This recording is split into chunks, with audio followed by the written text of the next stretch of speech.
stay in the fight between the walls. Time to turn the intensity up. Fight to the end, no matter what happens. Good day to be in victory lane. Green flag is in the air. Driving with conviction. Side by side, hammer down. The after-jets are lit. Don't count out anybody. Who wants it the most? We are eyes on the leader now. He is driving his guts out. Wheel to wheels, they come to the What line. a victory this will be. Nobody wants it more than you. Next flag is going to end it. Does he have enough? Holy cow! A dominant performance. You're gonna say no, baby. Let's go! Can you believe what you are seeing? Everybody's pushing as hard as they can in one final shot. Gotta earn this thing. Running here to the end. It is all on the table. A total 500.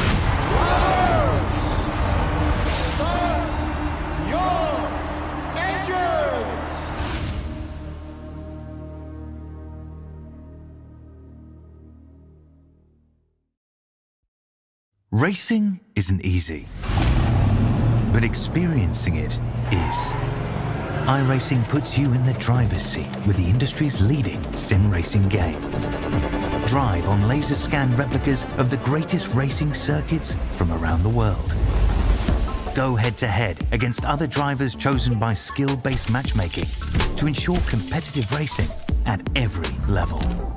Compete across all your favorite series in officially licensed cars engineered to deliver the most accurate driving experience possible.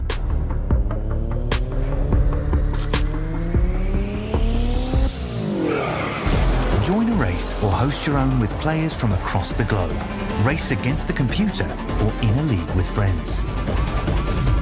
Feel the thrill behind the wheel. Visit iRacing.com.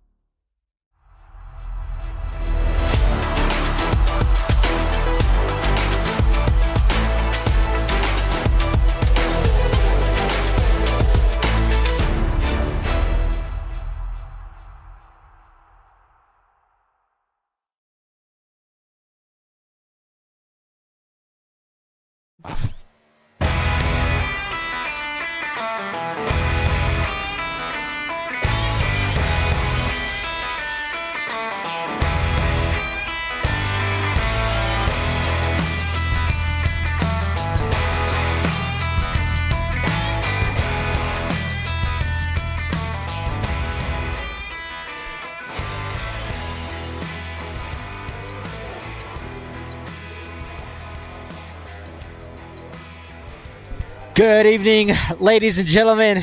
Welcome to the Sunday Night Showdown Truck Series. We're just wrapping up qualifying for tonight's race from Texas Motor Speedway.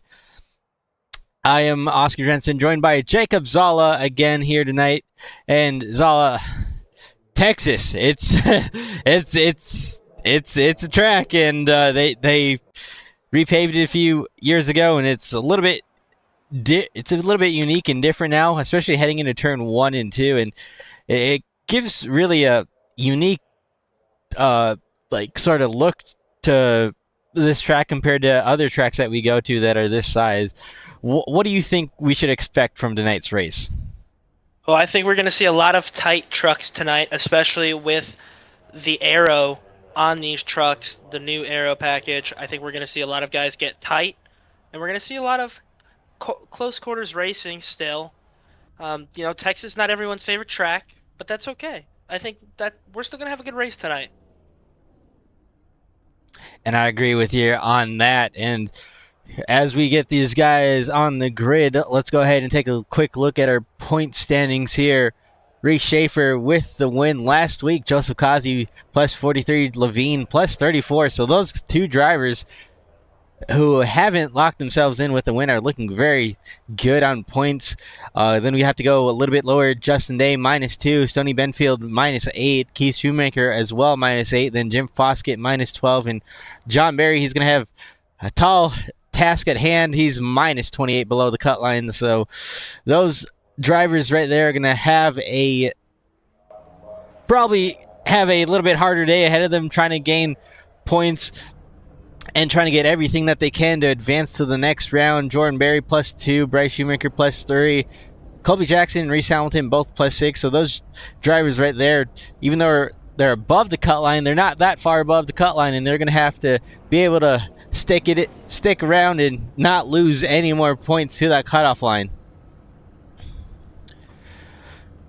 Base track getting ready to roll, and we're going to go down our starting grid here.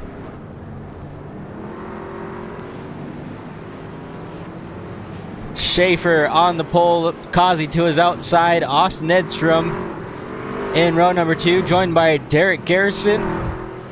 Then we'll go to Colby Jackson and Reese Hamilton in row number 3. Again, Colby Jackson we were just talking about there. Aaron Kay, row number 4. Justin Day will join him there. Then going on to row number 5 will be Jason Miz and Stoney Benfield. Heading back to row number 6 will be Bryce Shoemaker in Jordan Berry. Row number 7, directly behind them will be Keith Shoemaker and Jim Foskett. Then rounding out the field will be Ron Hollyfield and Justin Levine.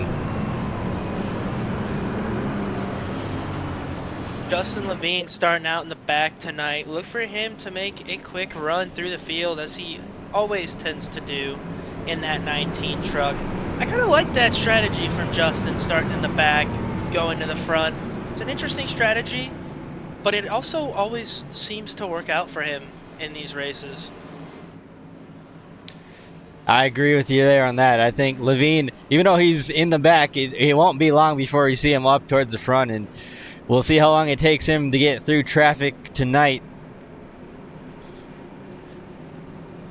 We'll go ahead and go to our race analysis on tonight's race. 134 laps, 196 miles. Stage 1, only 65 laps. Final stage will be 69 laps, so just a little bit longer. Then pit road speed, 45 miles an hour. It's a tricky pit road to get on and off of, more so to get on the pit road. Then we have 4 sets of tires to change for these drivers. Our estimated fuel window was about 46 laps, so definitely we'll need to pit at least one in this first stage. Have yet to be determined on if it will be under green flag conditions or not, but green flag pit stops will always be something to watch here. Yeah, green flag pit stops are a factor in these races, especially with the longer races. 134 laps, like you said, again, that'll definitely make for an interesting race. Our race weather is 89 degrees out. Little bit of wind to the southeast, 8 miles an hour. Clear skies though, and a 9 track temp, so little hot but not super hot. Pace truck's gonna pull off. We're gonna get ready to go green here in just a moment. Field's gonna work itself into the start zone, and we're gonna go green flag racing here.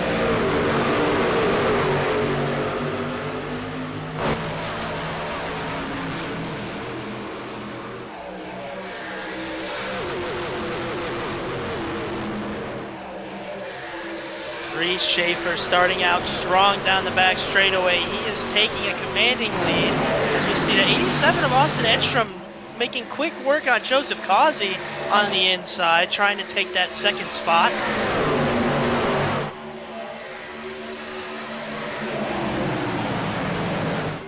Oh, a little bit of contact right there. That was a close call.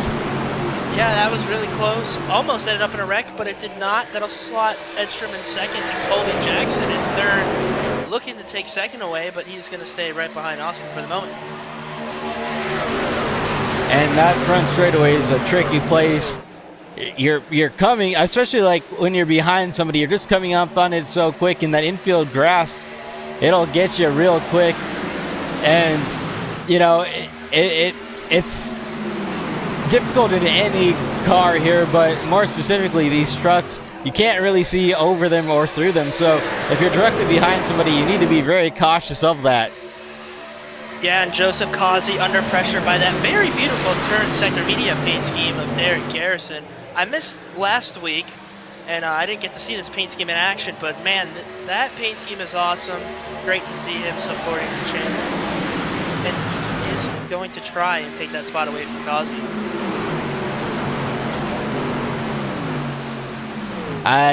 100%. I mean, I'm a little bit biased, but I 100% agree with you on that comment. That paint scheme is very good looking, and I enjoy it more when it's up towards the front.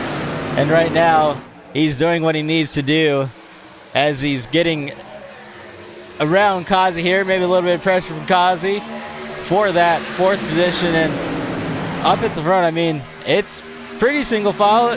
Edstrom's kind of used a little bit higher of a lane to try and get some clean air on that front nose, but really hasn't been able to build that run up. Yeah, if you're a reshaper, you just want to keep these guys behind you right now. Save your tire as best as you can. Keep these guys behind you because dirty air is going to play a factor in this race. You see side by side between Joseph Coffey and Reese Hamilton. Reese Hamilton getting through the field pretty nicely here early on into this race. Reese Hamilton using a little bit higher lane to try and get around Kazi there, who Kazi has lost a few spots since the start, but, you know, plus 43 above the cut line.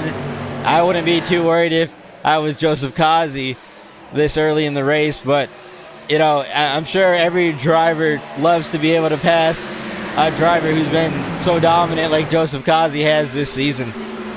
Yeah, well, it looks like we were about to get 3 wide there between Justin A, Aaron K, and Jason Miz. That did not happen. They're side by side. You see Miz use that high line that Reese Hamilton used trying to make a pass. Did not work. Now he's going to the bottom of Aaron K and try and make a pass on Aaron K here.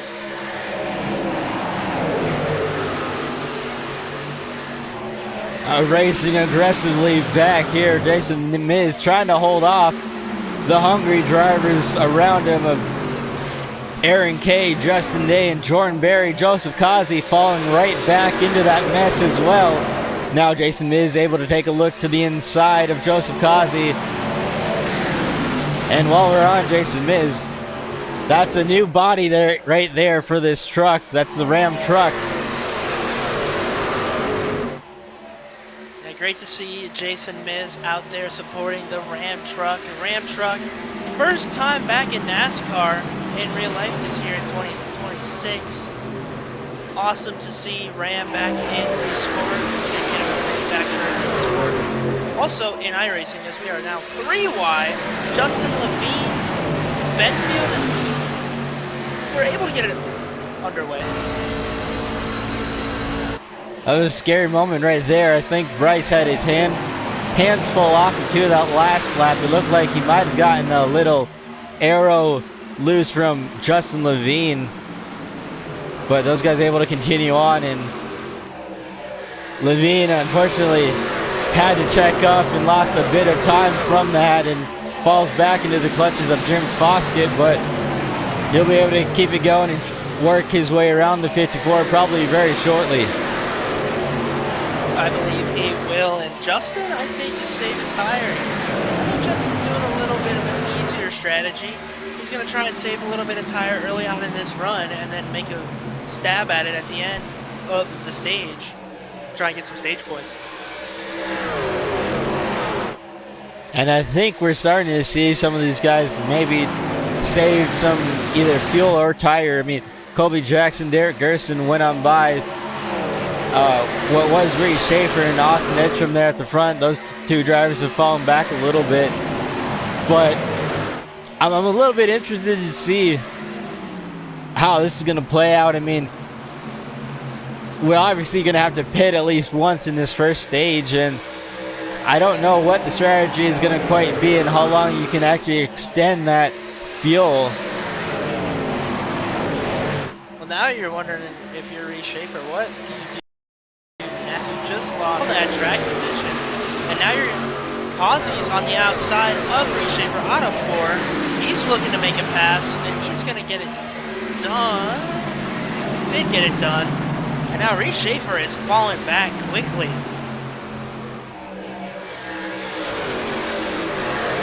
And, you know, it's kind of crazy to think about that. We saw Joseph Kazi fall back there early on, and now he's kind of reeling these guys back in, and the opposite's happening there for Schaefer.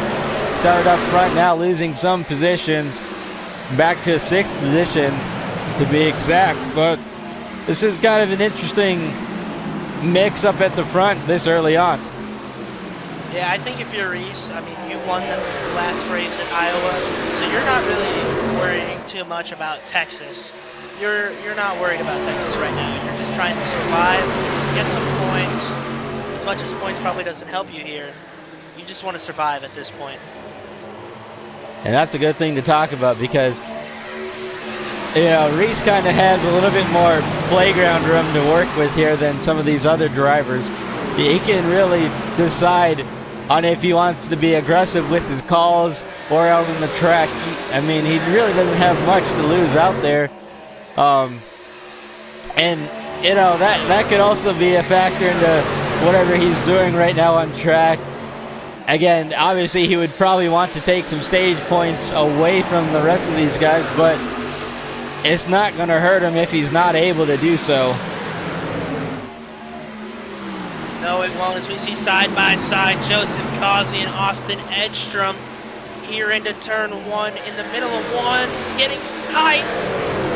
Edstrom's he's gonna clear him. It looked like Edstrom was gonna try and make a run at it down the back straightaway, but Causey clears him. I think Edstrom might have given Causey the little bit of room that he needed to clear up because that was a close call coming off of 2. He really didn't look like he was going to be able to clear him there, and I think Austin might have just burped it a little bit off throttle to give Causey the room he needed. Yeah, that was awesome. And now Justin Day looking to make a pass on Edstrom as he gets it done. Justin Day has been really quick so far early on. We'll see if he can continue that throughout this race as he's going to go to the outside here in turn 3 and 4 and maybe try and get a run to get around Causey. And talking today before the race started here, he said, I asked him, you know, what he could do to get above that cut line. He came in only -2 below. And what he said to me was he needs to be able to get stage points. He doesn't think that anything else will do it for him, and that these stage points are going to be probably the only way that he's going to advance in this next round. And right now, sitting 5th, he's doing just that. He's going to need to be able to hang on to it, though, and he's got some hungry drivers around him, and if he's able to hang on to it, he would definitely, I think he could say that he'd be coming out with tonight with a good, solid stage run. Yeah, I think he can do it. He thinks he can do it. We'll just have to see in a matter of time if he can actually get that done, as he was trying to make a pass there on Reese Hamilton, and he did not. But look who is hunting in the fray. That 19 truck. It's like you put the Jaws theme on that 19 truck. He is here. He was in the back, like we said, and now he is running down Austin Edstrom. On board with Justin Levine as he's trying to get around this 87. Just slowly working his way up to 7th, trying to get 6th away, and he's got some speed in that race truck here. We'll see if he can send it into 1 with a good run. Maybe come off of turn 2 with a decent run. Although these trucks are very aerodynamically pushy now, so it's a little bit harder to try and get a run with being directly behind someone. And you saw him utilize that lower lane and get that clean air as he tries to do it again in 3 and 4 here. Yeah, he is trying everything he can to get around Edstrom. It's just so hard with the aero to be able to get around him with the air, the dirty air. It's just not easy to pass here. And Justin's gonna go to the bottom. Looks like Austin is leaving it hole open. He is, and they're gonna be ever so close down the back straightaway. Not able to get it done there. So Levine's going to have to try and get another run as he goes to the inside in 3 and 4. Puts the nose to the inside, tries to get the side draft working off of 4. And I think whoa, a little bit of contact right there down the straightaway. Yeah, and you know these two are not going to be racing easy against each other after what happened last week in Iowa. But man, side by side, great racing, and down in the back straightaway they go. And now he's getting passed by Reese Schaefer. All of a sudden, Reese Schaefer's in the mix now. Not able to get the job done, and you see what that can do to your momentum, especially when you're running that bottom side. If that truck behind you can get a good run on you, you're kind of just unfortunately going to get passed, and now Levine going to have to make up another spot. He's going to have to get around Schaefer, or at least help Schaefer to get around this 87 and see if maybe they can work together to get around Austin. But you see Levine moving up a little bit more to try and get that momentum built up once again there in 3 and 4. Yeah, he wants to get around these guys as fast as he can. He knows he's got a fast race truck. It's just about, can he get it done? And that top side has been a little easier to make some passes early so far, and it's shown that. So maybe he'll try and think about that more about using that lane. And I'm kind of surprised that we haven't really seen a lot of drivers use that second lane up there to make a pass. And I know it would probably hurt your tires a little bit more, but for the drivers who have made it work, it seems to be working very well. Yes, it has, as we watch Justin Day and Reese Schaefer now side by side with Austin Edstrom on the bottom side. We'll see if he might be able to make a pass. Justin Levine is going to push Edstrom a little bit. Edstrom is not for a second. But Edstrom going to hold his ground on the outside and keep that position at the start-finish line. And remember, Edstrom is not a playoff driver, as Levine might get a little tight right there. Hard on the left rear quarter panel coming off of 2. But Edstrom is not a playoff driver, and you know, obviously you got to show some respect to some of these playoff drivers, but you're also here to win a race, as Levine maybe giving a little bit of a bumper there through 3 and 4. Yeah, I knew these guys were going to be racing hard here tonight, and Justin is trying to do everything he can, and Edstrom throws a block down the front straightaway. Levine on the bottom side, going to try and make the pass work. Can he get it done? Side by side and out of turn 2, down the back straightaway, no. Levine just got to be wondering how much he's got to do to get around the 87. No, he's going to actually hook him. Oh, he got him. And I don't know if that's going to bring out a caution, but wow, he did get him there.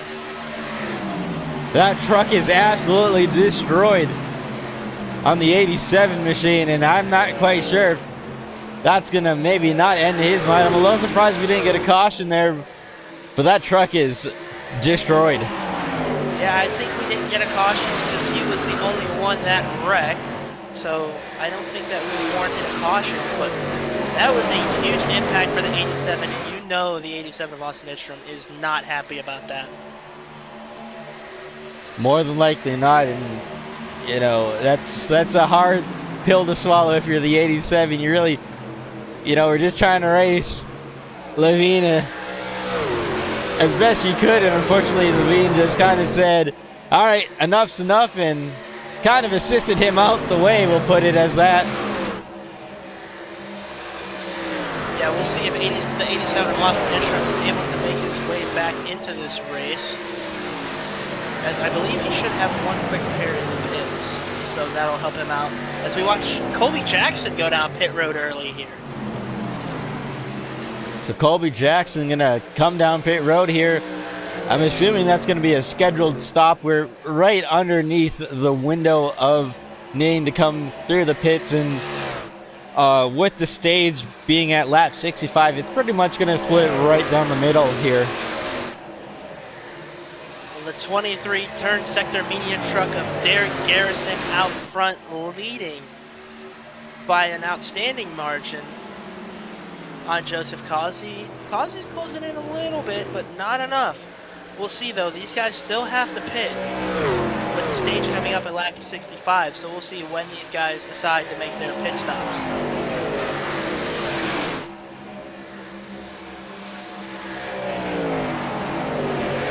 And we're going to take a look at that incident here on the side-by-side and show exactly how it happened.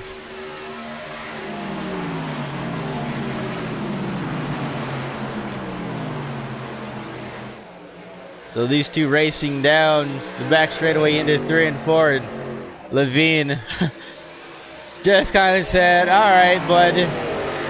And gave Edstrom a little bit of an assist there. And unfortunately, that 87 hard hit in the outside wall. Thankfully, everybody was able to get on by without hitting the 87. But that pretty much killed the 87's night. And now he's 2 laps down.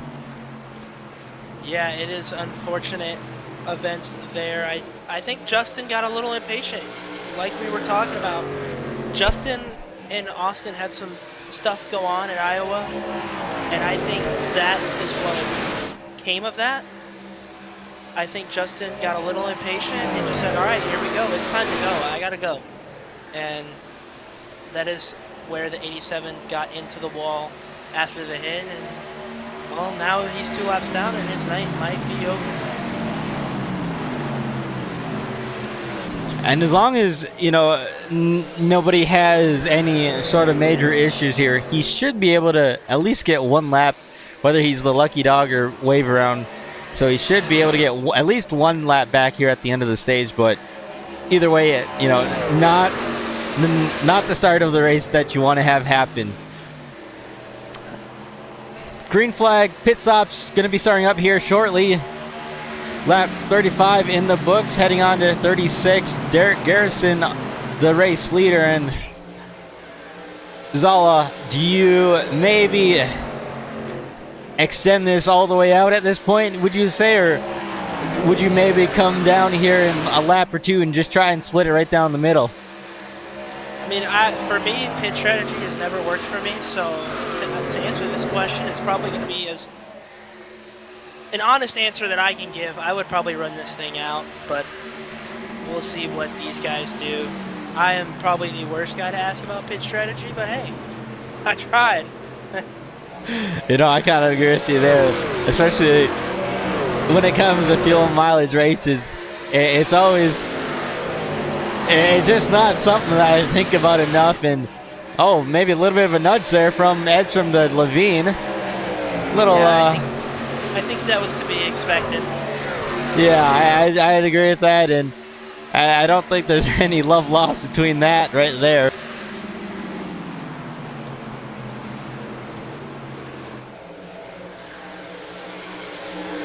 Kazi's. Go ahead. I was just going to say, we will see Joseph Kazi right on the back bumper of Derek Garrison as we head into turn 3 into turn 4. These guys not quite yet making a pit stop, but Kazi closing in quickly on the 23 truck. I was going to say, it looked kind of like Kazi has slowly crept into the picture on Derek's back bumper as he got a little bit tight right there as the 87 went to his outside.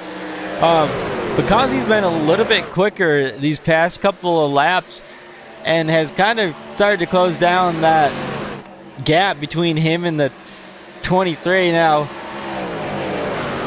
I wonder if maybe Kazi tries to undercut by a lap and get that clean air away from the 23. It's obviously going to be different if he's able to pass him here before they make a pit stop, which right now he's to the inside trying to get a good run down the back straightaway. Yeah, and Reese Schaefer now picture. I want to talk about that 87 real quick. The 87 just got his lap back, so if he is able to make it to the end of the stage, he will be back on the lead lap, so good on him. As we watch the 73 of Cody Jackson go around these guys on fresher tires. And Reese Schaefer now trying to take second. That speed difference is huge, and you can see it right there.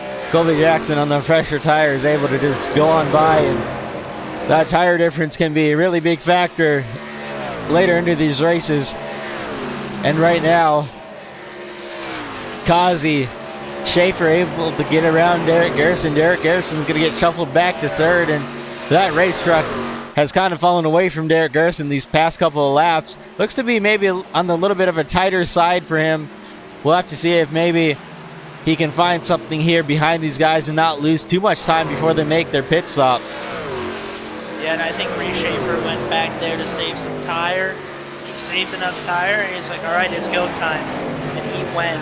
Now he's going to put the pressure on Joseph Cosby. And again, we talk about it numerous times so far. These couple guys do still have to stop in the works. So we will see when they make that.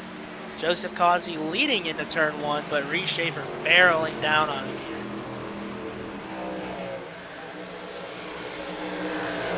We got some more drivers coming down pit road. I believe the 9 of Jason Miz is on pit road. Keith Shoemaker, I believe, as well is on pit road. So traffic starting to pick up as we see Joseph Kazi dive down onto pit road. Oh, big lockup right there. He might have sped. I don't know if that's... The line is early here, so I don't know if he sped or not, but that was a huge slide. Now you have to wonder, will Reese Schaefer make a pit stop here? And I would think you probably would if you're the 17 and the 23. Once you see that guy in front of you come down pit lane, we'll have to see. It doesn't look like Schaefer slowing. Derek Garrison, though, is going to come down pit road as he has some lockup as well. Yeah, this pit road is tricky. One of the trickier pit roads that we have on the schedule. Not the easiest, and these guys are proving that to be true as we see 2 lockups going into pit road. Will we see another with Justin Levine or Reese Schaefer here? Schaefer still staying out, Levine as well. We'll see if they slow down enough, and it looks like they both will be coming down pit road here. Tiny lockup from Levine, but not as bad as the other 2 drivers, so not losing a lot of time. We'll see how much time is lost between the 23 and the 3 with those lockups. These guys going to get their adjustments in fuel made here as Schaefer's going to come into his box. Now Levine's going to be rolling out as Schaefer's going to be finishing up his pit stop, and it's going to be a close battle off pit road, and I think Levine's going to have him here. We will see side by side off of pit road, Levine and Schaefer still side by side. This is awesome. Wow, I cannot believe they are side by side this far into pit road and down the back straightaway. Still racing down the back straightaway into turns 3 and 4. That was pretty impressive, I'll be honest, I don't think I've really seen anybody willing to race off of pit road at the track like that. Yeah, I don't think so either, but man, if there's any 2 that could do it, these guys are the 2 that could race off pit road like that, and they proved it. Man, that was awesome to see. And they still haven't gotten away from one another. They're still side by side, and neither one of them has really. Now Schaefer's going to fall back behind the 19, but there for a minute it looked like these 2 were going to remain locked in side by side, and just a handful of laps to go here. Well, just over a handful of laps to go here before our first stage at 65, but we'll see if Schaefer can maybe track him down on the long run, or at least hang with them. These guys have a goal in mind. There's one driver they have to catch if they want to win a stage, and that is the 73 truck of Colby Jackson out front. He is entering turn 1. These guys have a long way to go to get to Colby Jackson, but they can make it work. And Colby Jackson is on 18-lap old tires, so he pitted 18, what will be 19 laps ago, compared to these guys who just pitted 3 laps ago. So definitely going to be able to gain some time on Colby Jackson. It's just going to be how quick can they get to that 73 bumper. Yeah, and again, our stage number is lap 5. So you're looking at the laps here, lap 51. Not a lot of laps for these guys to catch Colby Jackson. So them racing like they were trying to would have definitely hurt them if they continued it. But eventually they got it all figured out, and now they're going to try and run down that 73 truck. And do you think they maybe kind of realized that they're going to have to catch the 73, maybe try and slot in line and then work maybe together to catch the 73 and then battle it out? Or do you think that was just, whoever gets in front gets in front? I think it was a little bit of both, honestly. I think they were both racing for that spot, but I also think they did realize that they have to catch Colby Jackson as well. So a little bit of both there. It was fun to see. It was very impressive to see and watch. And through all that, it does look like Kazi did have to serve a penalty, I believe, because he is one lap down, back in 15th position. So what we thought was a little too hot an entry turned out to be true, and Kazi's going to have the second part of this race cut out for him, as he'll have to make up some ground and get that lap back. Yeah, and you think he has 43 points to the cut line, but losing out on points hurts you more than it helps you, especially with the stage points that you gain. It hurts being the lap down and not being able to gain points. So it's a loss for Kazi there, but he's still a little to the good, so it shouldn't be as bad as you think it would be. And you know who's not looking good right now is that 54 Bryce Shoemaker, in danger of going one lap down here, as Colby Jackson is to the inside of him, and that's going to put the 54 lap down, and right in front of him is the 87 of Austin Edstrom. So Austin Edstrom, he's back on the lead lap, but he has the race leader of Colby Jackson directly behind him. Yeah, and if you're Austin Edstrom, you are going to race hard to stay on the lead lap and not let Colby Jackson pass you. You're going to be more of a Ryan Newman, where you will not move for that lead truck. We will see if he does that. I kind of expect him to do that. Maybe he'll give way, but I don't think he will. I think he wants to stay on that lead lap. And what an impressive drive to get both your laps back. Yeah, that's you know, that just goes to show that that team never gives up, that driver never gives up. And you know, you kind of see things happen early in these races, and it definitely does help that this league does get one fast repair, but you still got, I mean, even if you didn't have a fast repair, you're still probably in the same position. Well, maybe not quite the same position with how much damage he had, but you know, if he had a little bit less damage, you'd probably be in this position. And right now, I mean, he's looking to be able to hang on to the lead lap, as they're at catch Reese Hamilton here as well, so that could help Austin in a sense if he's able to get around Reese Hamilton. But never give up, never stop fighting. Yeah, no, you never want to stop fighting, especially on the racetrack. Not a lot of laps left to go in the stage. Oh, Hamilton hit the wall. Close call bit there. But now this brings Austin Edstrom ever so close to Colby Jackson, and he's going to try and make a pass on the outside, try and get a run and get around that 87 to put him a lap down. And if you're Edstrom, you're worried because there's another truck that could get lapped right in front of you. You see Edstrom being aggressive. Colby Jackson gave him a little bit of a nudge there.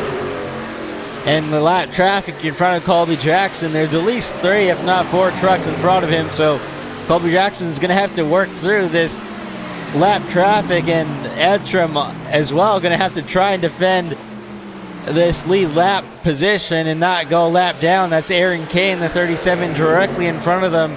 And then in front of that is Stoney Benfield in the 75 truck. So Colby Jackson has a handful of race trucks in front of him that he'll need to get through here before the stage is over. Yeah, and that is just helping these the two of Justin Levine and Reese Schaefer get closer. I don't think they're going to get as close as we thought they would, but it does help with all these lap trucks being in front of Colby Jackson, get them ever so close to him as well. Justin Day out there behind him, 1 lap down, so he's still in the 10th position, gaining a stage point at the moment. And we talked about Justin Day there earlier on and him saying that he needs to get some stage points in.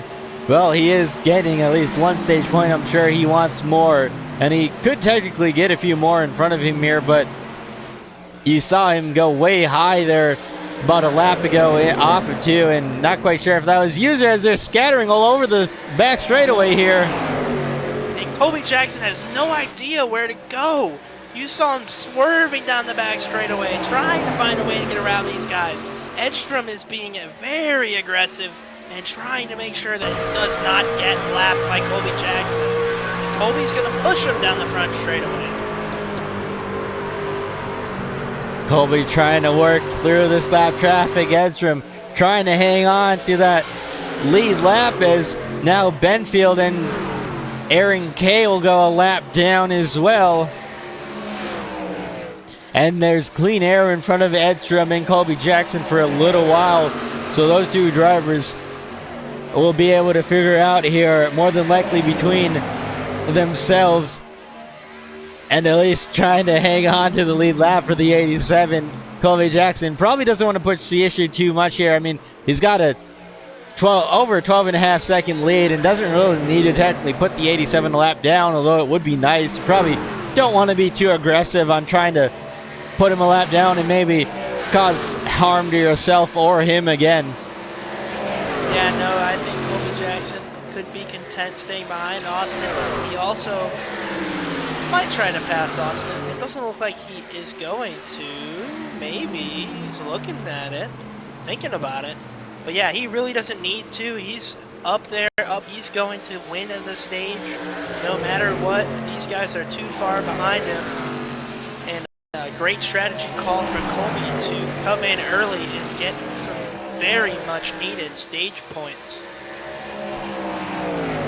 And you know, that's such a hard thing to do when you're behind somebody who you know is so good and could maybe give you a shot for the race win later, and not being able to put him a lap down. It's very difficult to not overstep and you know, put yourself in maybe what could be a bad position. It's just kind of one of those things where if you're patient enough, it probably will eventually work itself out. And Colby Jackson, you know, hasn't really pushed the issues so far here as he works through 3 and 4, and should be able to come around this corner without any issues and collect the stage win. Yeah, he got that stage win. A very impressive strategy call. The stage caution is now out, and Colby Jackson, our stage winner.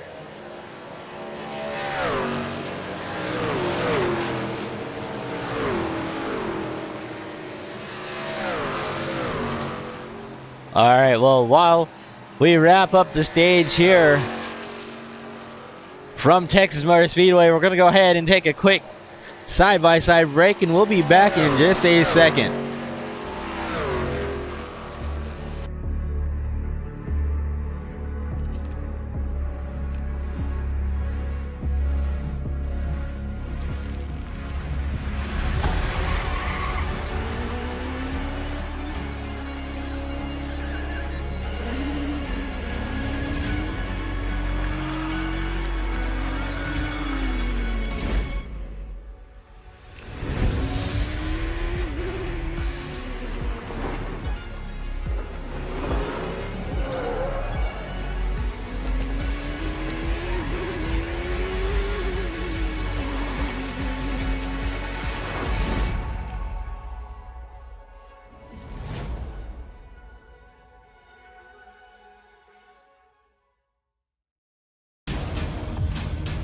Got a great car, great team.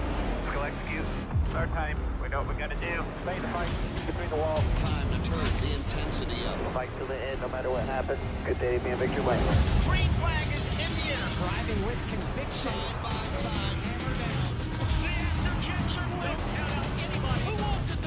We are eyes on the leader now. He is driving his guts out. Wheel to wheels, they come to the line. Victory this will be. Nobody wants it more than you. Next lap is going to end it. Does he have enough? Holy cow! A dominant performance. You're gonna say no, baby. Let's go! Can you believe what you are seeing? Everybody pushing as hard as they can get it. One final shot. Gotta earn this thing run here to the end. It is all on the table. A total 500.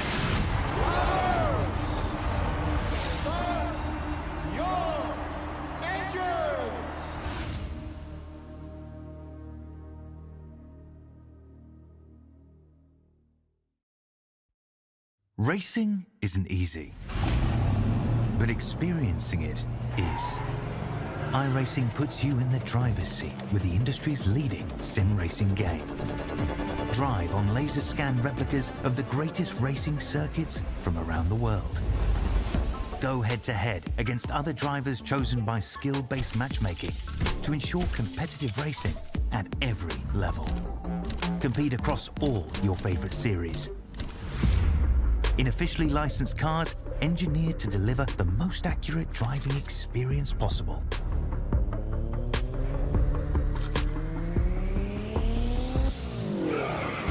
Join a race or host your own with players from across the globe. Race against the computer or in a league with friends. Feel the thrill behind the wheel. Visit iRacing.com.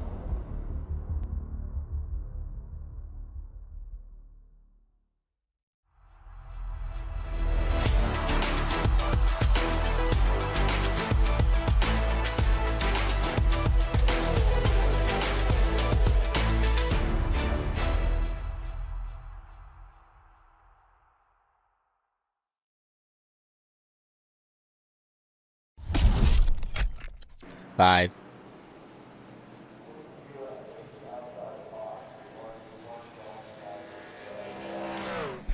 Welcome back in, ladies and gentlemen, to the Sunday Night Showdown Truck Series live from Texas Motor Speedway. Just wrapped up stage one.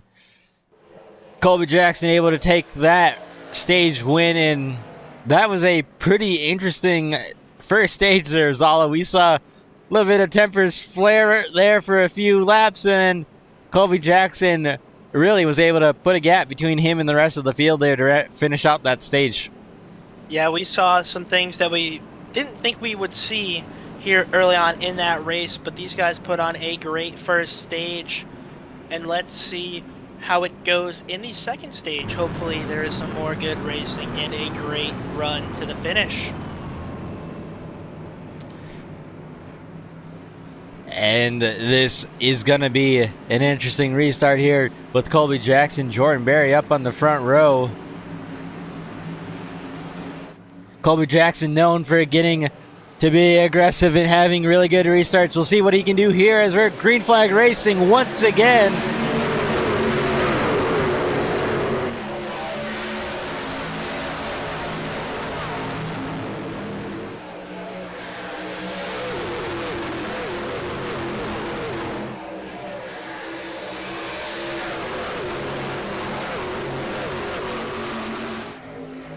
Colby Jackson, our leader, into turn number 3. Reese Schaefer looking on the outside. He doesn't get it. He's going to slot right back in behind Colby Jackson. Colby Jackson is going to get this lap though. As we watch Schaefer go on the outside, on the aggressive. He wants to get around Colby Jackson. He's going to try it here and down the back straightaway. Can he do it? Schaefer, Jackson side by side. Schaefer's got it. Jackson wiggled.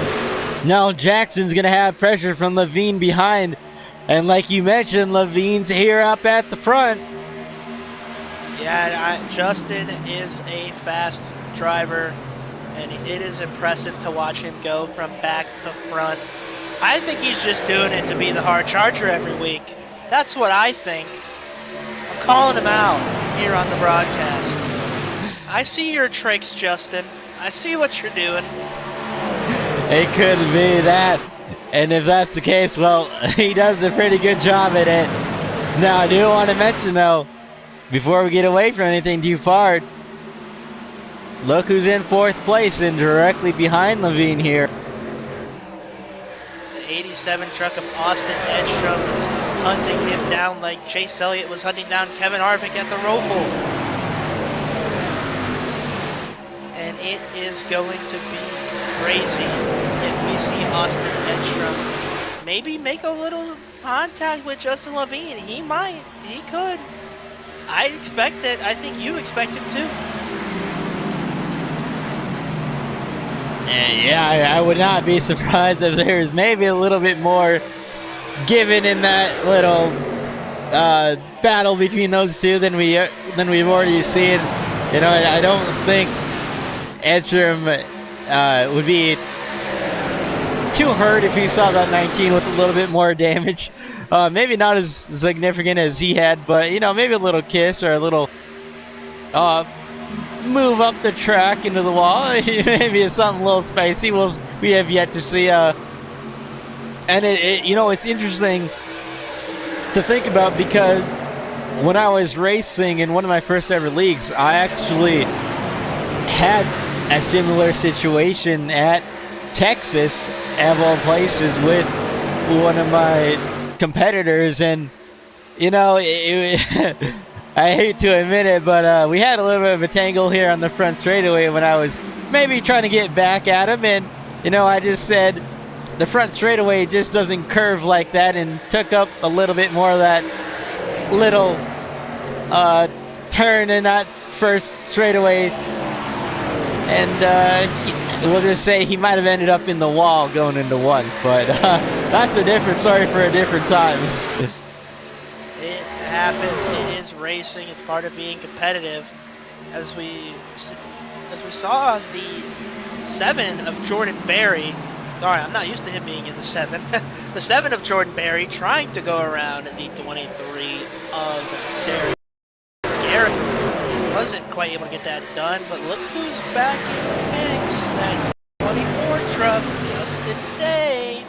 He's looking to try and get a pass, but Benfield with a run through turn 3 and 4, and now he is looking to go side by side with the 24 truck of Justin Day here. And these guys are actually fighting for the lucky dog to be on the first one to lap down. These are both the lap down drivers. But if we do get a caution, this is going to be a very important battle that we'll have to keep up with, as Benfield actually got a little high off of turn 2, had to get out the throttle, and now it's going to separate Justin Day and Benfield by at least a truck, if not 2. Well, if you are Justin Day and Benfield, you are praying for a caution at this point, because unless we have a caution, there's no more stage cautions. So what you really need is one of these guys to make a mistake. Maybe an Edstrom gets into a Justin. Maybe we see a caution fly. That's kind of what you're hoping for if you're the 24 or the 75 truck here. And what's so interesting too is we haven't really seen a lot of aggression out of these drivers tonight, besides the 87 and the 19. These guys have kind of been on their own views and just been racing each other with a lot of respect, and have really been able to see who's in what situation and not really force anything too crazy. Yeah, and everyone wonders, the people wonder why we're talking about the 17 or the 19 and the 87 so much. Those are the only 2 guys who've shown aggression towards each other tonight. Like you said, everyone else has been pretty respectful on the track. There's been no other issues besides those 2 trucks.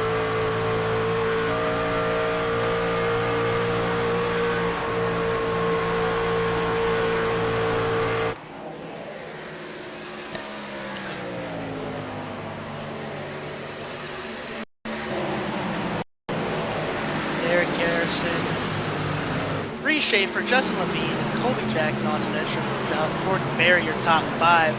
Derek Garrison all the way down to 6. at the moment behind Jordan Berry and Stoney Benfield. And Benfield is a lap truck. He is racing the 24 truck of Justin Day. Not really much going on here at the current moment. I think these guys are trying to save their tires for the end of the race. I believe we will have one more pit stop before the end of this race. And that's a good point to bring up. Yeah, we will at least have to pit one more time. Obviously, can't predict on if it's going to be under green or yellow yet.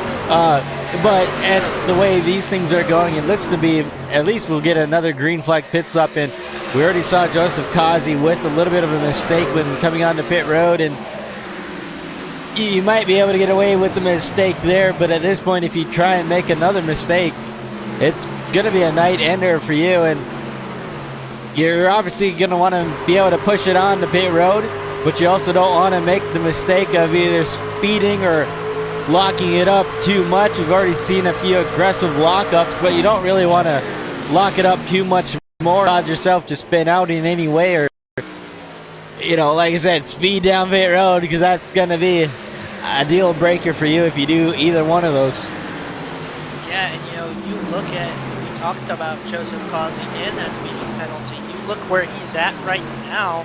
He is P15, 2 laps down in that 3 truck. So that 43 points to the cut line gets ever so smaller now, being 15, 2 laps down, if that's where he finishes tonight.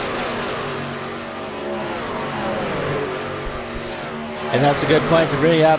We haven't really seen Kazi get that rebound. Probably would most other races, and that gap, that points gap, can be really helpful when you build it up through the regular season, because it gives you a little bit more space to make a mistake like we saw him make. But you don't want to have to rely on that, because like you said, even though he had that big point gap, it goes away the more and more positions and spots you lose, and the more and more these other guys gain. That just goes away, and you don't want to have to rely too much on what you've had stacked up. Yeah, that is what we are seeing tonight. Some of these guys are getting a lucky break. The playoff guys who don't have points might get a lucky break because Akazi loses so many points here tonight. As we continue on, Reese Schaefer, your leader, Justin Levine in second, Colby Jackson in third, Edstrom in fourth, and Garrison up to fifth. So nothing's really changed there. But these guys are, again, I think they're trying to figure out what is their strategy call going to be for that last pit stop on what seems to be soon. We will get that pit stop. I don't know how soon we're going to get that pit stop, but it'll be coming up here in a matter of time. I'd assume we'd probably start to see these guys pit in the next probably 10 to 20-ish laps. That would be my guess. You probably wouldn't want to pit much later than that. I will say I'm a little bit surprised that we have these top 4 trucks who have pulled away from the rest of the field. Now, I'm not surprised with the drivers who are in that pack, but I am a little bit surprised that they've been able to put a distance between them and then the next pack of about 4 trucks behind them. Well, you talk about that back straightaway. It looked like the 23, the 75, and the 24 were 3 wide for a minute. So it's not quite surprising to me, especially with the way these guys are racing, that the top 4 was able to pull away. Here, you want to kind of stay in line. These guys have just been racing each other hard 4 minutes through 9. So these guys are pulling away because of that. We'll see what Derek Garrison can do here. But now that he's been able to get clean air and kind of break away from the rest of those guys, he's usually one who can make something happen on the longer runs. Haven't really heard too much from him this season. He's got at least a win under his belt. But, I mean, you'll have to try and come up with something here before or after this stop to try and make up some of the lost ground that you have to those top 4 if you want to join them in the top 4 pack. And you know, I don't want to say it, but we have had a few races this season that have had a late race caution, and that's really changed the outlook and picture of how these races can sometimes end. Yeah, you never really know when that yellow thingy is going to fall, as they say. So these guys up front don't want to see that happen. These guys up front want to see this thing stay green so they can control this race. And that caution would only hurt them if it comes out. Now, we're not speaking it into existence, but you never know when a yellow might fly. You never know, indeed, and you know, we still gotta watch out for it, as that was about a close call right there. Colby Jackson through the grass. What a save by Colby Jackson through the grass. Almost a Dale Earnhardt Sr. type move as he's running that Dale Earnhardt Sr. themed paint scheme. Man, Edstrom is now barreling down on that 19 truck of Justin Levine, and boy, it could get dangerous here with these 2 trucks. It's almost like we mentioned something and they kind of hear it, and then they give us a little bit of a tease, because that was a close call right there, and a nice save by Colby Jackson to hang on to it. I'm sure that's probably not the ride that he wanted to have through that infield grass, but like you mentioned, the 87 closing back in on that 19 bumper. That could be an interesting thing that we'll have to watch here in these next couple of laps, because there, like we said, there's no love lost between those two, and I'd be curious to see what would happen. Yeah, I would too. As we see the 24 and the 75 battling for that lucky dog spot in case there is a caution. But also battling for a top 10 as well through that. So Jordan Berry just kind of sitting in the wings, stuck behind these guys, nowhere to go. The lights now will be coming on here as the track is now almost under complete darkness, or at least will be here very shortly. And that sun was pretty bright.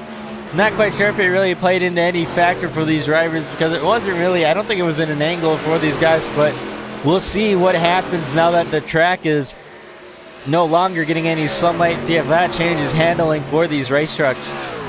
Yeah, it might add some more grip, it might not. As these guys go throughout their runs, Reese Schaefer commanding lead now, pulling away from what is the 2 truck of Austin Edstrom, and I think Justin early pitted here. Yeah, Levine came down pit road there that last lap to get his service done. Not quite sure if he meant to do it so that he could maybe get away from the 87 or undercut the 17, but he did make his pit stop, and we'll see how long it takes for Schaefer and Edstrom and Colby Jackson to respond to that here. Yeah, I want to see Colby Jackson's going in. He's sliding into that into the pit road. We'll see if that causes a penalty, because last time I said that, causing a penalty. And we'll see if that slide is the same, has the same effect. But now you wonder, will Reese Schaefer and Austin Edstrom pit here shortly?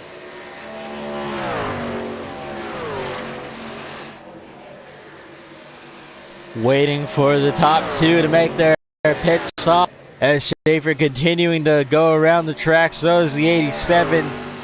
Derek Garrison right there, as well, as we're at lap 100 out of 134. So these laps winding down here as we're making our scheduled green flag pit stops.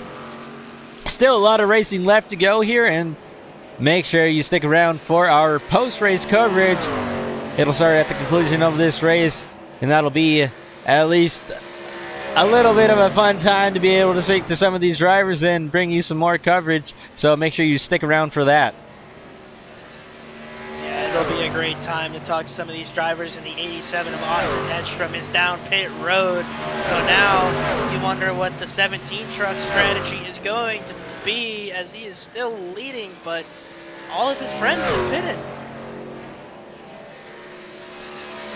I kind of like the extended stay out from Schaefer. Obviously, he's got the win under his belt. And, you know, I don't think it hurts to try and do the opposite of what these guys have been doing. I mean, you saw they all were kind of stuck together in that group, and I'm interested to see how long the 17 truck is going to continue to stay out here. Yeah, it can't be too much longer. If you stay out too much longer, and now you're losing too much time. But again, like we've talked about, he has no reason to worry about winning this race, because he already won at Iowa last week. So I think now he's just having a little fun with it, and he's just trying to be aggressive and go for a different strategy, which I like it. And we'll take a look at these last lap times. Schaefer with the 32.1 that last lap. We'll go look at Levine, who has newer tires, with a 30.5. So fairly, you know, different speed outcome there on the lap times, and goes to show you, you know, like you're talking about, if you continue to stay out for too long, it's going to probably be a disadvantage than an advantage, but we'll see how it plays out and see how long it continues to take for these guys to finish up the green flag pit stops. Now we'll just have 3 guys who will have to come down pit road, that being Schaefer, Garrison, and Barry on the lead lap.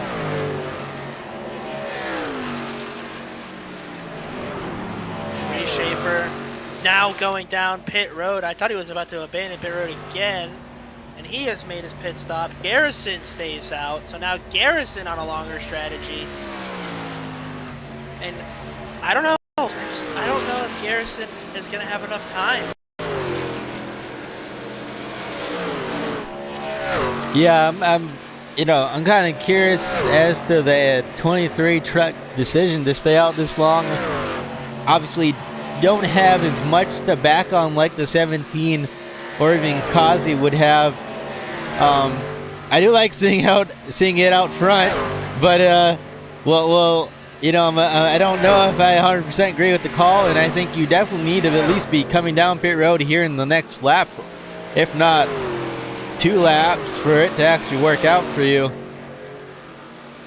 Yeah, and maybe that is where he'll be, as Colby Jackson is now barreling his way down to try and catch the 23 truck. Will the 23 truck win? No, he stays out on track. I don't know. I don't like this call from the 23 team. Like, I'll give the guy his props. He is a great driver. Don't get me wrong. I don't. Hey, maybe I could be wrong. I could be very wrong in calling his pit strategy wrong, but I don't know. It doesn't seem like it's going to be effective. Yeah, and we do got to remember that he was in that second group of drivers that we saw, so he was further back than those top 4 guys before they came down pit road. But I'm with you. I don't know if I'm, you know, I'm not going to say I hate it. I'm not agreeing with it, and we'll see how it plays out for him, because you never know. You know, you never know if it could play up and just right for him and end up in his hands. But with the 40 laps on those tires, I feel like it's a little bit too long, and doesn't look like there's any sign to, actually there is a sign to come down pit road, so now he's going to come down pit road. So maybe a little bit later than we would expect from him, but finally going to get it on pit road and look pretty clean right there. Yeah, and we'll see how much time he loses here. There's going to be a lot of time lost, and I believe Justin Levine should be our leader when he gets around Derek Garrison. So Justin will be out front and take that lead away from Derek Garrison, and he is going to go away quick. And remember, Levine pitted a little bit earlier than the rest of those guys around him. Austin Edstrom would be the next closest driver of that group. Then you have to go back to Schaefer. And, you know, obviously Colby Jackson right there as well, but it's gonna be interesting to see how these guys play out here in these next couple of laps. There's a pretty big gap between those 4 drivers that were all together before these pit strategies started, and with 25 laps to go, we'll see who can dial it in here for these next 25 laps, and maybe who didn't hit the pit strategy call correct. Yeah, 25 laps I don't think is going to be enough to hold off these drivers, but I might be wrong. I might be wrong.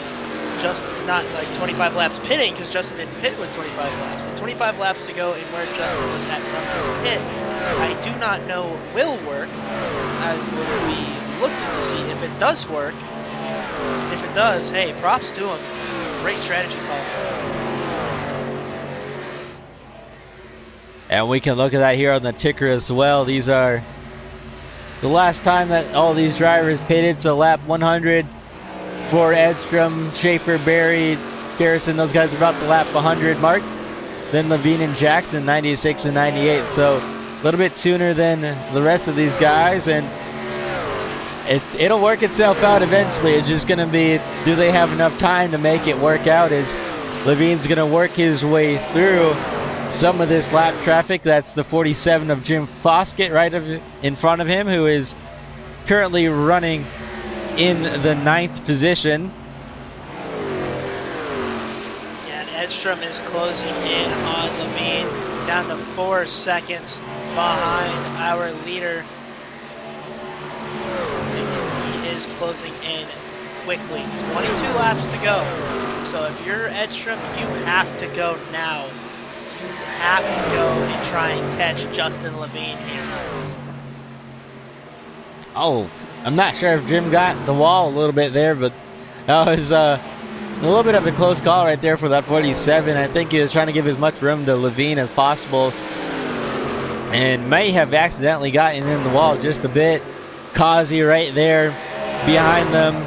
He's currently 3 laps down, trying to at least get one of those laps back. As they're 3 wide for a moment, and Foskett able to hang on to it. And if you're Justin Levine, that is not what you wanted to see. So thankfully, Jim Foskett saved it, but that was close quarter racing right there between the 1947 and 3. I don't know if Jim is going to be too happy about that, and it looks like Derek has had some mechanical issues and had to pull it back behind the wall. So staying out there unfortunately did not help his case, and now he's going to drop to 15th, and he's going to be behind the wall for what would probably be the remainder of this race. Yeah, and what that does is, I don't know how, I'm unsure of how close he is to the cut line, but that's going to hurt him even more here as we go through these next couple races. We'll take a look back at that replay with the side-by-side cam with Foskett, Levine, and Causey. And Foskett and Levine going 3 wide in the corner. A great save by Levine, or a great save by Foskett there, correction. And I just don't think those 3 drivers were expecting to be 3 wide right there, but either way, able to keep it going without any more of an incident than it already was, and a great save by that 47 machine. Yeah, that was a great save by Jim. Luckily, no caution came out from that. I think Causey was being a little aggressive, trying to get a lap back there, and got a little too close to Jim, made it 3 wide, and hey, you know, at least they saved it. But one thing to note, that 17 machine of Ray Schaefer is 3 seconds behind Justin Levine and closing the gap quickly. And Schaefer able to get around Edstrom there for that 2nd position. Now Schaefer is going to be the one to have to close that gap down between him and race leader Justin Levine. that last lap was. Let's see the times here. Wow, 31.8 for Levine and a 31.3 for Schaefer. So Schaefer's really been turning it up these last couple of laps and really putting a dent between that lead. Yeah, Reese's strategy could possibly work out. 2.6 seconds the gap. It is closing. If you're Justin, you are praying that something happens to Reese Schaefer because the gap is closing. There is not a lot of time for Justin to hang on to this lead if Reese Schaefer keeps up the pace. And with 15 laps to go, you're absolutely right. He should be able to catch him at this rate. However, you know, as we get later into these runs, it's going to start to even out a little bit, and I think he'll get there. It's just a matter of if he can pass him. That is also true. You're looking at the onboard of Reese Schaefer here, and Reese can see that yellow truck. He wants to get that second win and not let anybody else win here tonight. And it could be done. 2.1 seconds the gap between Justin Levine and Reese Schaefer. Levine's going to have some lap traffic in front of him that he's going to have to deal with. Although it shouldn't be too much of a factor like it was earlier in the race. He'll still have to get around it and might have some dirty air that could also hurt him as well, depending on where this 88 of Keith Shoemaker decides to run. And that's all going to help that 17 machine in second place. Reese Schaefer picking up the pace every single lap. The gap 1.7 seconds. He is closing. Play the Jaws theme song, folks. He is closing in. He is there. Not there yet, but he is getting there. Levine just trying to hang on and get these laps winded down as there's 12 laps to go, coming to 11 laps to go this time by. Make your call, folks. Is it going to be Levine or is it going to be Schaefer? And will Schaefer be able to pass Levine? That's going to be the question. And, you know, if these two start getting a little aggressive when trying to race for the race lead, that could also be a whole nother issue. We've already seen Levine have his fair share tonight, but the door is open for a lot of things to happen here, Zala. Yeah, that door is opening quicker rather than it is closing. 1.4 seconds the gap between the 17 truck and the 19. He can see him in the rear view mirror. That Got Milk number 17 machine is hauling down the front straightaway. 1.3 seconds here. 1.2. Reese is putting the pedal to the metal.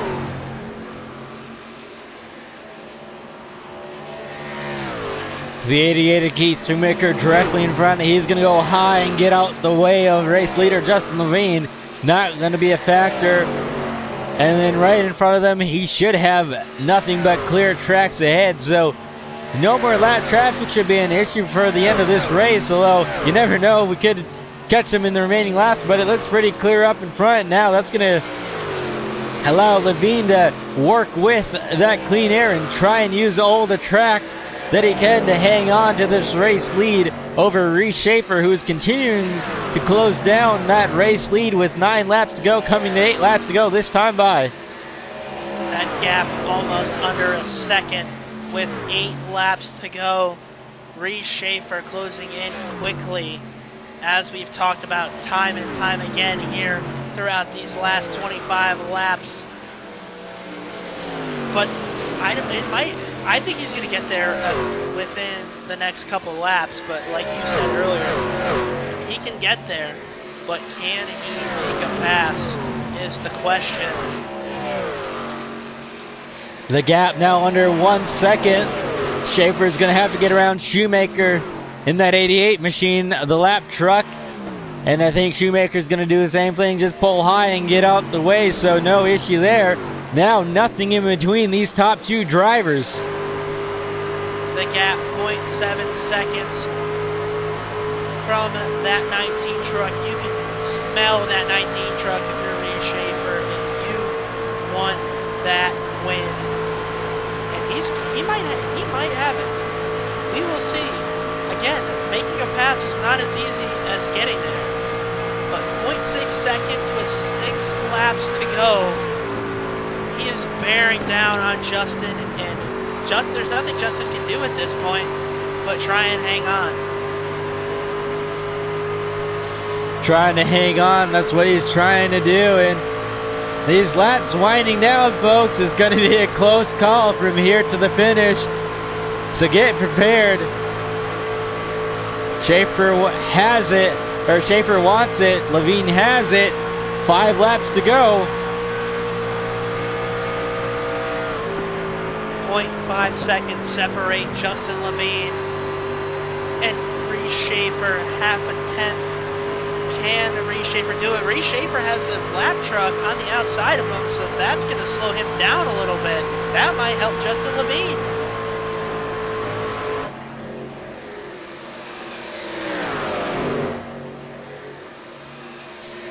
That's definitely going to help him out a bit there. That's Bryce Shoemaker trying to get at least, I think he's 1 lap down currently. No, he's 3 laps down, so he's trying to get at least 1 lap down. And this is also going to affect Levine right here off exit, as Levine's not going to have a whole lot to work with. You see him have to lift off the throttle, and that's going to cause Schaefer to close back down that gap that he lost a half a lap ago. Yeah, it hurt Schaefer and helped him at the same time. The gap under 0.3 of a second. Justin Levine and Reed Schaefer, 3 laps to go.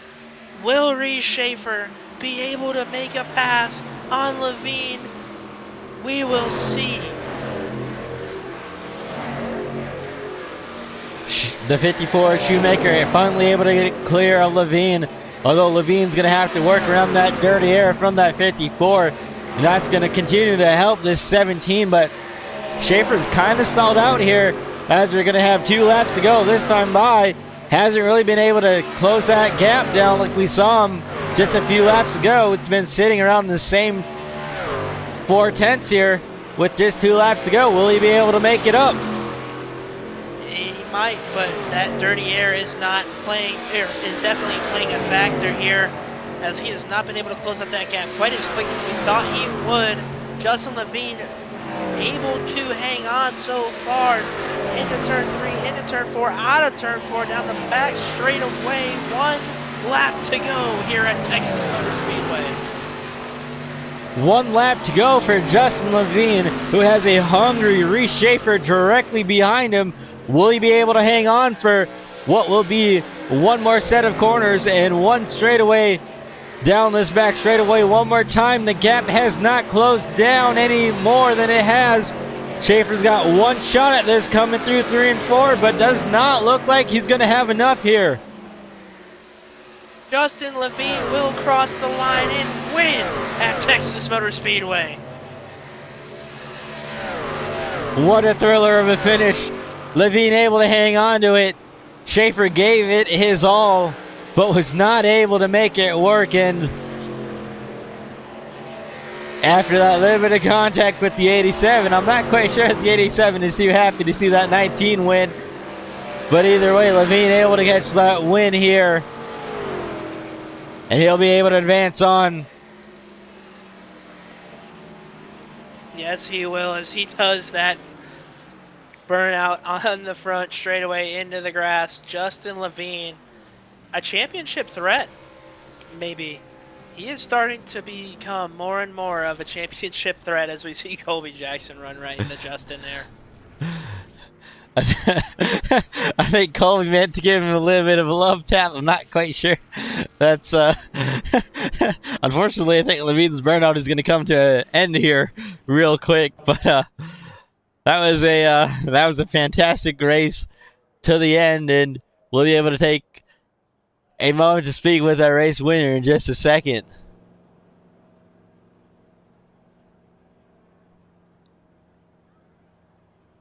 Let's get Levine in here. Zala, do you want to take it away? Yeah, sure. I'll gladly take it. Justin Levine, this is Jacob Zala, and you know, I talked to you and I talked to Austin a lot, and you guys had a little bit of a tangle going on early in this race. I want to kind of talk about that a little bit and give your thoughts on that. Which part? Well, I mean, we were hitting each other as many laps as we could. Yeah, you guys were. If you're talking about 3 when I yeeted him, meant to rattle his cage a little bit, but he lacked a little bit of talent and overcorrected, and thank God for the quick repair because he was not coming back from that. I'm So actually just watching the replay. Well, it was not any fault of it. Well, it was more fault of his own than it was your fault. So glad to hear that. And there was no tempers lost. But talk about this race. This was a long race at Texas, and Reese Schaefer was barreling down your neck, and you were able to hold him off. Give me a little info on that and how you were able to hold him off there at the end. Honestly, luck of the draw. If it wasn't for the lap cars getting around me and just constantly pulling me with tow, I think Reese gets there a lot faster. I don't know if he would have been able to get around me with the dirty air, but what saved me from him even having a chance to get to my rear bumper was all the lap cars. I was panicking a little bit with Bryce there. Bryce got stuck on my outside and was just pulling me back, and he was air griefing me a little bit. But he was able, once he did get around me, he kept me from Reese. I had just enough draft to stay in line and just pull on forward. Yeah, and what was your strategy going to the end of that run there? Did you really think that your strategy would work this effectively? Always a gamble. I knew it was going to be close. I didn't think it was going to be that close. I really thought I executed really well on pit road entry. I thought the 3-wide battle with Jim, Kazi, and myself, where they got tangled a little bit, cost me the race. I really thought that was going to be the difference maker. But I wanted to pit with just about 40 laps on the tires, or 40 laps to go for the tire run. And I did everything I could to get around Reese, and that dirty air, no matter how close I got to him, I just couldn't air grief him enough or get him loose or just bent out of shape a little bit. So when I knew I started burning up the right front and started fading away from him with 40 laps to go, I had to make the call, and it paid off. Yeah, and I want to talk to you about going into the next race. You know, you are starting to become more of a championship threat each race we do here in the Sunday Night Showdown series. You know, does this give you any momentum for our next race here? I can't remember what track we're at, but for our next race? Always. You always want to come off being the big bad wolf. Felt like I should have won last week if I didn't get tangled with Austin there. And having redemption here always motivates me. We go to Atlanta Echo Park, and then we go right back to it, but 08 configuration. So back to back of that track, even though one's a super speedway and one's not. It's going to be a lot of fun. Excited for that. Well, if there's anyone that could win a super speedway, it is definitely Justin Levine, and I know that. With that being said, is there anyone you have to thank for the run tonight? Shout out to you guys. Did such a great job in the boot. Happy you guys are a pair now. He's not running solo over there. Shout out to Bryce and all the admins for putting this on, and of course all the viewers and whatnot, and Team Conti. All right. Well, with that being said, we will let you go. Congratulations on the win, and hopefully we will see you back in the top spot. I think we will, but hopefully we will see you back next week at Atlanta. Thank you. Have a good one. Now I believe we will be going to Oscar with our second place finisher, Reese Schaefer. Yeah, I'm standing by here with Reese Schaefer. Reese Schaefer, close, almost had it there at the end. Just weren't able to get it done there, and we saw you stay out. We saw Levine pay it a little bit earlier than you did, and you stayed out a little bit later. Really, did that play any effect into how that ended up for you, not being able to catch him there at the end? Or what do you think you maybe need to do a little bit differently there to catch him? Yeah, that's a good question. So I knew he was gonna pit early. And that's just the smart thing to do for the P2 car. Try to leapfrog the leader, get some dirty air. I knew that I needed to try to get as many laps in between us as I could before I pitted. So I think I did 8 laps, and think I should have done maybe like 12, maybe 3 or 4 more. I know it felt really scary coming up pit road when I was 10.9 behind him, and I originally thought with 30 to go, I was like, man, I don't know if I'm gonna catch him. And I really started chunking up some good time, and we got about 15 to go, and I think it was around 4 seconds back, and I was like, okay, I think we could definitely do it. And then at the end there, he got some help from Keith with some dirty air or draft down the straightaways, and same with Bryce. And the time was going from about 3/10 a lap gain to down 2 to 1/10 a lap gain. And by the end there, I got there with 3 laps to go, and I just didn't have enough anything else left in it. And one thing that's really tough is I knew being up front that he was in a pit before me, and I thought about diving down that next lap, but I just wasn't sure if I would have been able to get him either way, because he just had that 1 lap on me, fresher tires, and I would have drafted him the whole time and probably had dirty tires, or worse tires than him because of the dirty air. So I knew I had to do something different being the lead there, and it didn't work out, but you know, if we had a caution there, or if a caution would have came out any time, things would have been a lot different. But yeah, I was really pleased with my race. I started on pole, which I was surprised. I didn't think it was that fast, and led a couple laps, and then Colby and Derek kind of went out, and I just kind of saved and hang back. And I knew everybody saw we had the 3 tire sets, so I think everybody kind of understood that we had to save one just in case for a late race yellow there. So and then I saved pretty good, and I was able to get past everybody, get right behind Justin coming up pits, and me and him finished 3rd and 4th in the stage with Colby and Jordan getting tires. And then the restart, there's a lot of lappers in front of us, so he chose the outside. I think he would have chose the bottom if he didn't see the lappers, and I got in front of him and was able to stay in front of him there till lap 90. And then, like I said, just a little unfortunate, but I was really pleased with my race, and happy come on P2 and be talking to you guys again. And like I said, I probably would have tried next time either pitting directly with them or staying out a little bit longer and not being so nervous that I was 10 plus seconds back. So. And the plus side to being able to, you know, try and switch it up is that you do already have that 1 race win, and you're already locked in for the next round. Obviously, you want to get as many points and wins away from the rest of these guys, but you also have that to lean back on, and you can be a little bit more aggressive with the calls. And you know, maybe it didn't work out this time, but you at least for next week when we head to what is it? I think New Atlanta. You'll also be able to probably be a little bit more aggressive and trying some different strategies. And I kind of like to see that out of drivers who are already locked in, and, you know, trying something a little bit different, even if it doesn't work out to what you want it to be. It's always nice to be able to see guys try something a little bit different and try and get every advantage that you can out there on track. Yeah. Absolutely. Go ahead. No, if you're gonna say something, go ahead and say it.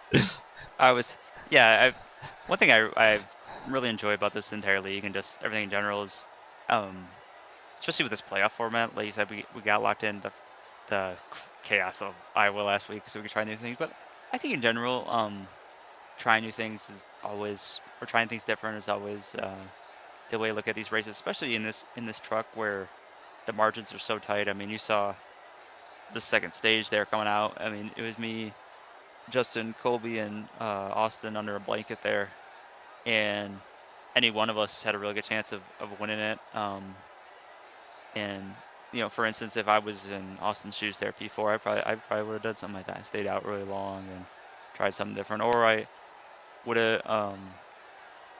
You always, you know, with this league, as much as there's stage points, we're always trying to think about the win, and so I constantly try to come up with different scenarios and different ideas of how we can do things. And you kind of, as much as you go off feel, you also go off your gut and what's logical. And like I said, I was, even though my strategy didn't work, I was really happy with it, because I think either way, as I stated before, if I would have pitted right with Justin, somehow what I should have done, and which is even riskier and crazier, is I should have pitted like lap 92.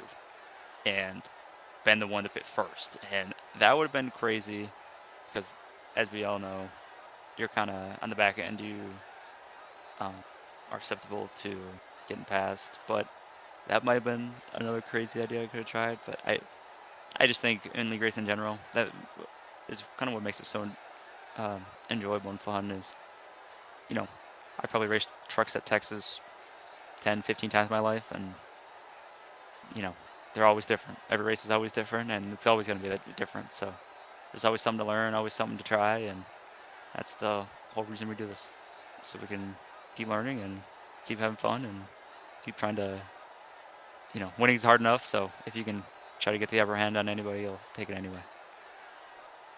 And I fully agree with that. And Schaefer, you know, it's always a pleasure to be able to talk with you at the end of these things. And P2 finished tonight, and you know, we look forward to seeing you through these next few weeks, going into at least this next round. And before I let you go, is there any sponsors that you'd like to thank, or any shout-outs you'd like to give?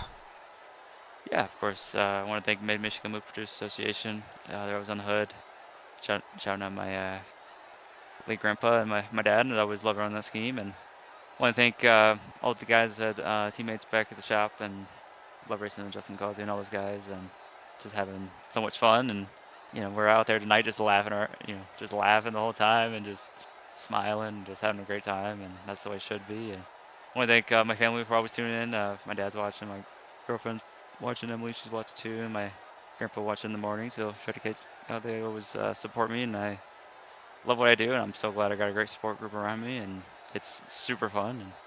And of course, I want to thank you, Oscar and Jacob. You guys can't wait to go watch the broadcast. I hope you guys had as much fun as I did, especially with some of the chaos going on in the back of the pack, guys driving through the grass and with different strategies. It was felt like a really quick race too. I think when I got in here it was like 11:59, so hopefully it went quick for you guys too. It felt quick for me, so yeah, it was really fun. We go to New Atlanta next week, I believe, which, man, it is gonna be pure chaos, which is what you love. But honestly, I think everybody was in the same agreement when Atlanta did that. We're like, what is Atlanta doing? Why are they doing this? And here we are 3 years later going, wow, Atlanta knew exactly what they were doing. I'm so glad they did this. It is so much fun. Especially in these things, I mean, it's such a unique style of plate racing because track position is really key, especially the dirty air in these things. But also, I mean, if you have good tires and a good run, anything's possible. So there's gonna be wrecks next week. I'm probably gonna flip a couple times, but that's part of the fun. So can't wait. I can't wait for it either. And you know, like you said, it was an awesome race, and I can't wait for you to go back and be able to see it. Thank you again, Reese Schaefer, for being able to take a minute to speak with us, and hopefully we'll be able to speak to you again next week. Yes, I hope so. Have a great night, guys. All right, that was Reese Schaefer. Always a pleasure to talk with him. Zola, I think you're with Colby Jackson, if I'm correct. That should be correct, and I am with third place finisher Colby Jackson. And Colby, third place finish tonight, a stage win. Going into today's race, you were 6 above the cut line. How does this help you, with all these points you gained, continue your fight to stay in the playoffs? Well, I mean, I'll take the points. Points are always a good thing, but I wanted to win, so that really sucks that I've screwed my strategy up in the final stage there. I tried going for something different in stage 1, and it worked out, thankfully, due to us going green the rest of the final stage. So I was able to take the stage win on that, got the points I could. I love this car track combo, so really fun racing. Just hate how 3 and 4, these things are like bathtubs on wheels, I would say. I mean, you go down into the corner 3 and 4, and you can full throttle it until you get behind a truck, and then you can full throttle it for a second, then you can't. It's, just annoying to drive. Just throw us in something where there's no tire wear and 1,000 horsepower and let us rip. Well, unfortunately, not getting a win here tonight. But was there anything to take away from this race tonight? Maybe some momentum that you could take into next week at New Atlanta? Yeah. I mean, what I learned is just continue to be more aggressive. I mean, especially next week is Super Speedway. Definitely going to try to get the lead early there and just defend. I mean, Justin's one of the best Super Speedway racers on the service, though. So if I could just work with him, I think we'll be all right next week. Yeah, and I definitely know you two will be working together throughout that race. Yeah, Was me and there Justin usually always seem to hook up well at those kind of tracks, so I can't wait. Yeah, that's going to be fun to watch for us here in the booth. You know what I mean, you say you messed up your strategy. I mean, what was the thinking of your strategy? You know, were you going to try and pit as early as Justin, or what was the call there? Justin pitting so early caught me off guard, but I wanted to pit on the same lap as the first car went in.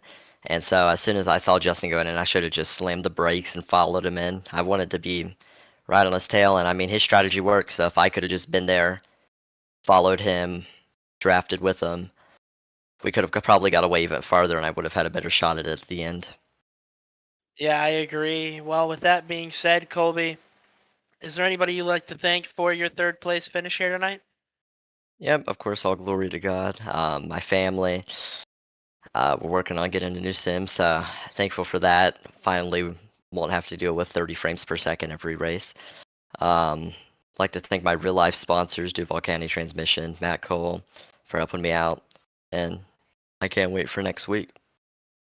Yeah, and I know you are anticipating next week, so hopefully we will see you back up here in the broadcast booth with a good finish at Atlanta. With that being said, good luck next week, and hopefully we will see you again Yep. at New Atlanta. Hopefully I don't get turned into Dale. Well, Oscar, I think that's it. I think that is all the drivers we have for tonight, and that was a great race, if I don't say so myself.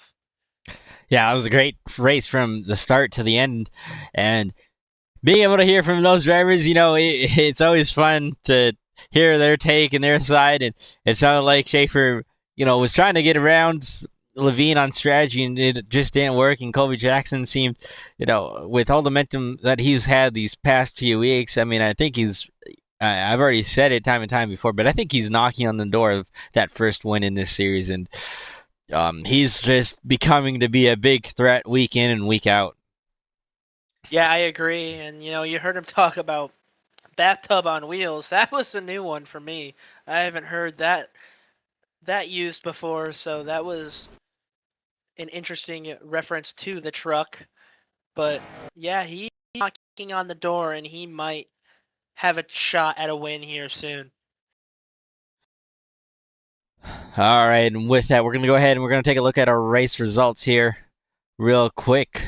Justin Levine with the race win. Reese Schaefer, Colby Jackson, top 3 all playoff drivers. Then you have the first non-playoff driver of Austin Edstrom right there in 4th position. Then you have Jordan Berry, who was able to get it really good finish there, top 5 for the night. Aaron K 6th, Jim Foskett 7th, Justin Day 8th, Stoney Benfield and 9th, and then Reese Hamilton rounding out the top 10. Yeah, and after that, you have Keith Shoemaker in 11th, 2 laps down. Jason Miz in 12th, 2 laps down. Joseph Causey, an unfortunate night for him, losing a lot of points here, 13th, 2 laps down. And, you can't see that name, but there is a name to that driver, and that is Bryce Shoemaker in the 54 truck, 2 laps down. Derek Garrison having a bad strategy call at the end. I don't know what happened at the end of that race, but he finished 15th, 23 laps down, and rounding out the field, Ron Holyfield in 16th, 63 laps down. We'll go ahead and take a look at our hard charger here next, which is going to go to Justin Levine from 16th to 1st, and you kind of mentioned it there in the race. Yeah. I was going to say, I don't think there's any surprise there.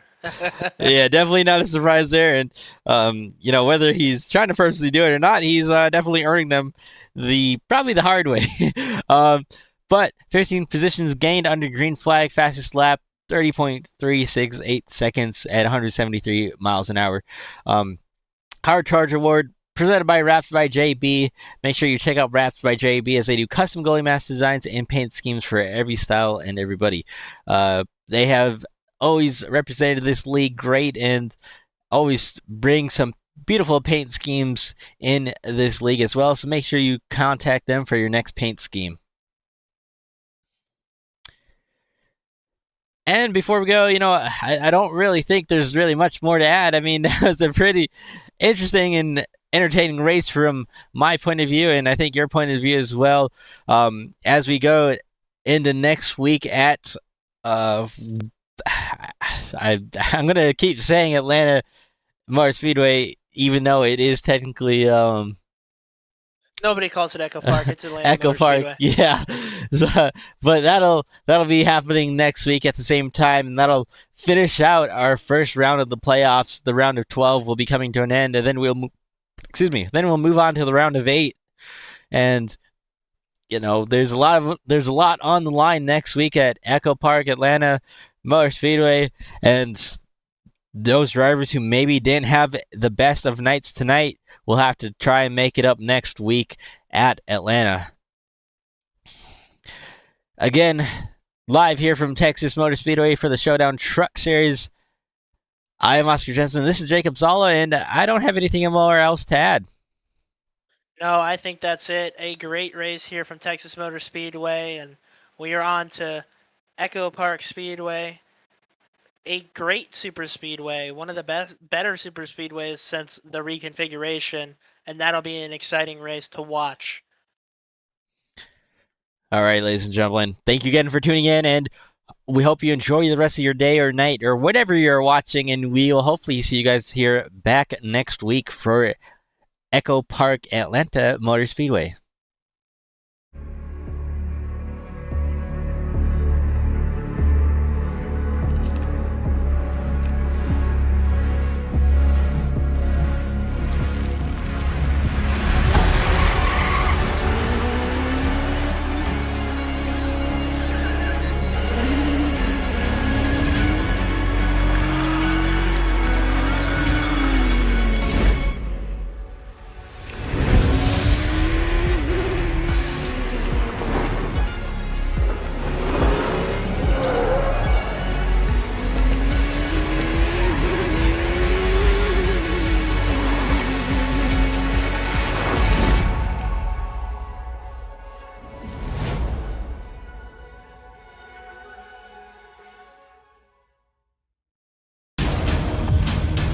Got a great car, great team. Let's go execute. Our time. We know what we gotta do. Stay in the fight between the walls. Time to turn the intensity up. Fight to the end, no matter what happens. Good day to be in victory lane. Green flag is in the air. Driving with conviction. Side by side, hammer down. The afterjets are lit. Don't count out anybody. Who wants it the most? We are eyes on the leader now. He is driving his guts out. Wheel to wheels, they come to the What line. a victory this will be. Nobody wants it more than you. Next flag is going to end it. Does he have enough? A dominant performance. Stay down, baby. Let's go. Can you believe what you are seeing? Everybody's pushing as hard as they can get it. One final shot. Gotta earn this thing. Right here to the end. It is all on the table. A total 500.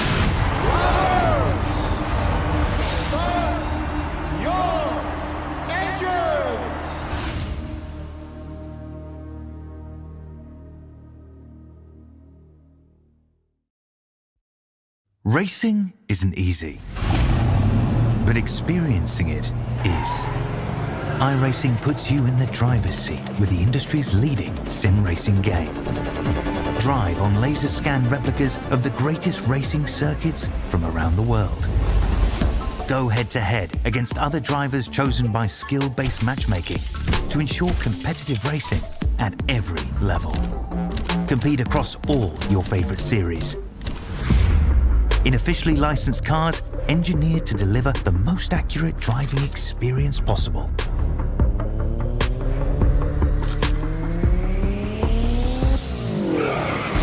Join a race or host your own with players from across the globe. Race against the computer or in a league with friends. the thrill behind the wheel. Visit iRacing.com.